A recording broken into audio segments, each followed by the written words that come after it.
चीन से निकलकर दुनिया के कौन कौन से देशों तक पहुंच चुका है, सबसे पहले ये देखिए, क्योंकि ये दुनिया के 4, 5, 6 देशों तक ये वायरस पहुंच गया है। चीनी वायरस चीन से निकलकर हांगकांग पहुंचा है, मलेशिया पहुंच गया, जापान, हिंदुस्तान और इंग्लैंड तक पहुंच चुका है। यानी 6 देशों में यह वायरस पहुंच चुका है, मलेशिया में भी है। चीन, हांगकांग, जापान, मलेशिया, भारत और इंग्लैंड पहुंच गया है, लगातार पांव पसार रहा है। आइए अब आपको बताता हूं कि भारत में यह वायरस कहां पहुंच चुका है।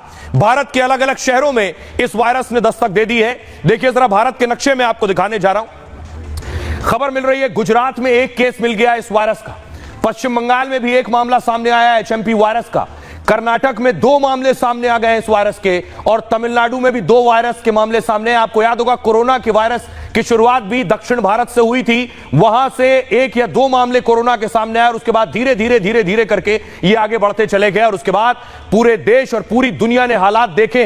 अब आपको बताऊं चीन में जो वायरस मिला है इसके हालात क्या हैं और भारत में इसके हालात क्या हैं, ये मैं आपको दिखाने जा रहा हूं। देखिए जरा, सबसे पहले चीन की बात करेंगे। चीन में हालात क्या है? चीन में मास्क वाले दिन फिर से लौट आए। कोरोना की तरह एचएमपी वायरस फैल रहा है चीन में। अस्पताल में मरीजों की कतार बढ़ने लगी है, बुजुर्गों और बच्चों में संक्रमण तेजी से हो रहा है। वहां उत्तरी चीन समेत कुछ जगह मौत भी होने लगी है। इस तरह की खबरें, क्योंकि चीन छिपाता है इसलिए सच सामने आ नहीं पाएगा, जैसे कोरोना का सच आज तक सामने नहीं आया। वुहान और दूसरे राज्यों में इमरजेंसी का ऐलान हो गया है और दूसरे देशों के हजारों लोग फिर चीन छोड़ना चाहते हैं, वहां से निकलना चाहते हैं। चीन एचएमपी वायरस के पूरे आंकड़े दरअसल जारी नहीं कर रहा है। विदेश मंत्रालय ने बयान जारी कर कहा है डरने की बात नहीं, चीनी विदेश मंत्रालय कह रहा है, लेकिन दुनिया को शक है कि चीन फिर से सच्चाई छिपा रहा है। और अब हाल भारत का, कल तक यह कहा जा रहा था कि भारत को खतरा नहीं है, डॉक्टर्स कह रहे थे डरने की जरूरत नहीं है, नहीं आने वाला है, परेशान मत होइए। और आज एक ही दिन में एचएमपी वायरस के 4 से ज्यादा केस आ गए। दिल्ली से लेकर महाराष्ट्र, महाकुंभ तक अलर्ट जारी हो गया है। देश में सबसे पहले कर्नाटक से एचएमपी वायरस के 2 केस सामने आए। 8 महीने के बच्चे और 3 महीने के बच्चे में यह वायरस के संक्रमण मिले। दोनों की कोई ट्रेवल हिस्ट्री नहीं, यानी कोई गया नहीं था चीन, भारत में ही मिल गई हिस्ट्री। दोनों बच्चों का बेंगलुरु के अस्पताल में इलाज चल रहा है। अहमदाबाद में 2 महीने का एक बच्चा इस नए वायरस का शिकार हो गया है। राजस्थान के इस बच्चे की तबीयत बिगड़ी तो अस्पताल में भर्ती कराया गया। सर्दी और तेज बुखार में सुधार नहीं हुआ तो बच्चे को फौरन वेंटिलेटर पर रखा गया। फिर उसकी जांच की गई तो पता चला इसको तो एचएमपी वायरस संक्रमित है। ये बच्चा वेंटिलेटर पर आ गया था। कोलकाता में 5 महीने के बच्चे में भी वायरस के लक्षण मिले। मुंबई से लौटे बच्चे को तेज बुखार, उल्टी, दस्त हो रहे थे। फिलहाल एचएमपी वायरस संक्रमित बच्चे के ऑक्सीजन लगी हुई है। आइए अब आपको सुनवाता हूं कि पूरे देश में अलर्ट है। स्वास्थ्य मंत्री जेपी नड्डा खुद सामने आए, उन्होंने प्रेस कॉन्फ्रेंस की है। क्या कुछ कह रहे हैं स्वास्थ्य मंत्री, सुनिए। जो एचएमपीवी वायरस के मामले पर हाल ही में आई रिपोर्ट्स पर स्वास्थ्य मंत्रालय ने Indian council for medical research के साथ और national centre for disease control के साथ और वर्ल्ड हेल्थ ऑर्गेनाइजेशन के साथ चीन सहित पड़ोसी देशों में स्थिति पर कड़ी निगरानी रखे हुए हैं। देश के हेल्थ सिस्टम्स और सर्विलेंस नेटवर्क्स किसी भी उभरते हुए हेल्थ चैलेंज के प्रति क्विक रिस्पांस देने के लिए सक्षम है और तैयार है। इस तरीके का वायरस तेजी से फैल रहा है। दिल्ली क्योंकि देश की राजधानी है और इंटरनेशनल ट्रैवल यहाँ सबसे ज़्यादा है, मैंने मुख्य सचिव को लिखा है कि आप ये इंश्योर कीजिए कि एक तो इसकी ट्रैकिंग हम लोग करते रहें, जो भी ज़रूरतें हैं वो पुरी हों। यापूर्वी देखील हा व्हायरस आलेला आहे, पुन्हा त्या व्हायरसचा चेंचू प्रवेश होताना दिसतो आहे। या संदर्भात जी काय ॲडवायझरी आहे ती आम्ही लवकरच त्या ठिकाणी जारी करू। जो सावचेती बरतने की वो वहाँ से सूचना दी गई है। इस हिसाब से राज्य सरकार भी सभी तरह की सावधानियां बरत रही है और अपने गुजरात में तो जितने अवेलेबल बेड है वो भी मोर देन इनफ है। वेंटिलेटर, बेड, ऑक्सीजन व्यवस्था, ये सब व्यवस्था है ही। Government will implement it and the government will take all precautionary measures to implement and to prevent the disease. अब आपको बताते हैं इसके जो लक्षण हैं, यानी सिम्टम्स हैं, कोरोना के लक्षण अगर आपको याद हैं तो इसके लक्षण भी कोरोना जैसे ही हैं। जैसे देखिए कोरोना और इस एचएमपी वायरस के लक्षण कैसे हैं।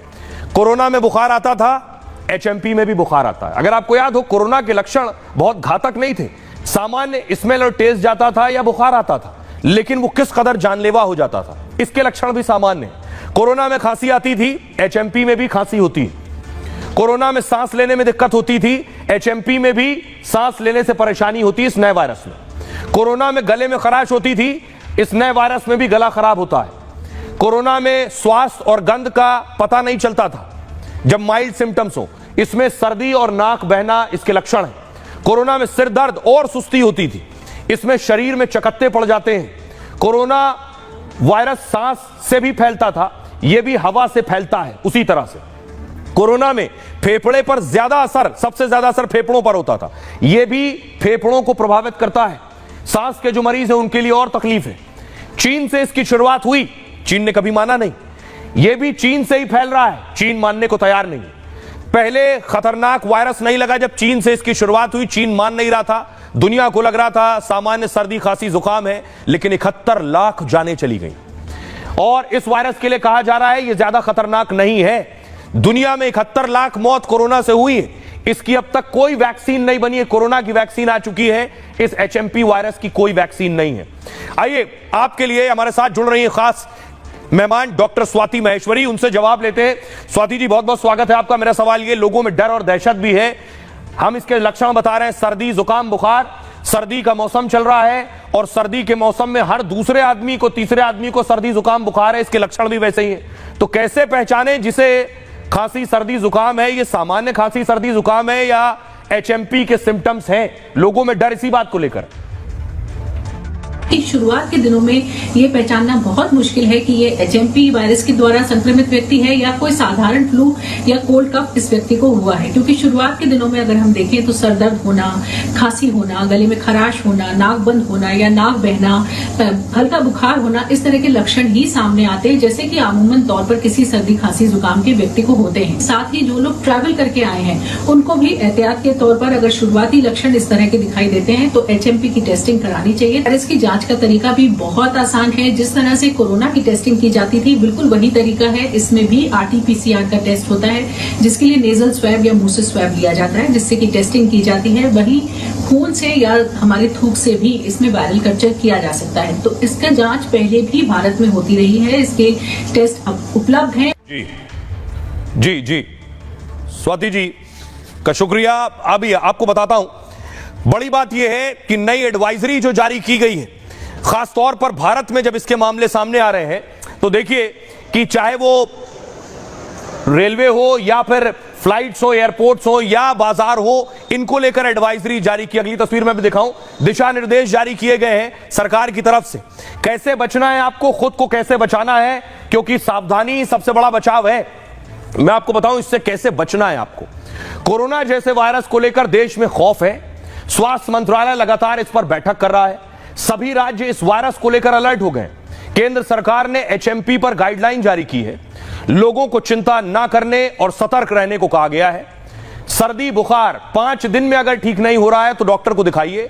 बुखार या तेज सर्दी जुकाम में आराम की सलाह दे रहे हैं डॉक्टर्स। भीड़ भाड़ वाली जगहों से परहेज करने को कहा है।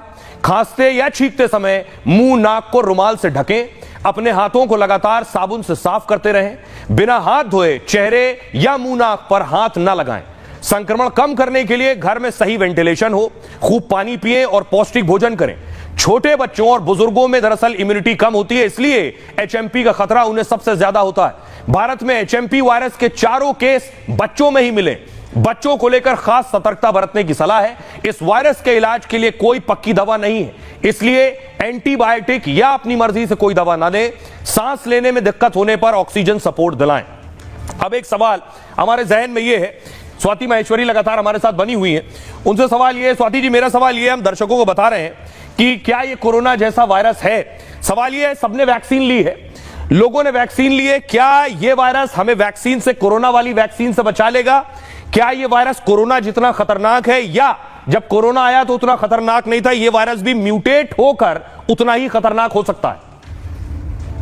वैक्सीन की अगर हम बात करें तो ये एक ऐसी वैक्सीन थी जो कि कोरोना यानी कि जो हमारा SARS-CoV-2 वायरस था उसके प्रति जो है हमें इम्यूनिटी देती थी, उससे हमारी रक्षा करती थी। लेकिन एचएमपी वायरस एक दूसरा वायरस है, जबकि दोनों रेस्पिरेटरी वायरस हैं लेकिन दोनों का ग्रुप अलग अलग है। ऐसी स्थिति में कोरोना की वैक्सीन जो है वो एचएमपी पर काम करेगी ऐसा कहना बहुत मुश्किल है। और जैसे जानते हैं कि जो आरएनए वायरस होते हैं उनमें म्यूटेशन की काफी शक्ति होती है, उनमें काफी म्यूटेशन देखे जाते हैं। कोरोना के भी हमने देखे थे कि कई सारे म्यूटेशन हुए और कई सारे फॉर्म सामने आए। ऐसी स्थिति में HMP वायरस के साथ भी ये संभावनाएं है कि इसमें म्यूटेशन हो जाए या ये ज्यादा घातक बन जाए, ज्यादा इन्फेक्शियस हो जाए, तो ये संभावनाएं इस वायरस के साथ भी रहेंगी। और इसीलिए चीन में किस तरह का वायरस है, क्या वो म्यूटेटेड है या नहीं, ये जानना बहुत ज्यादा जरूरी है।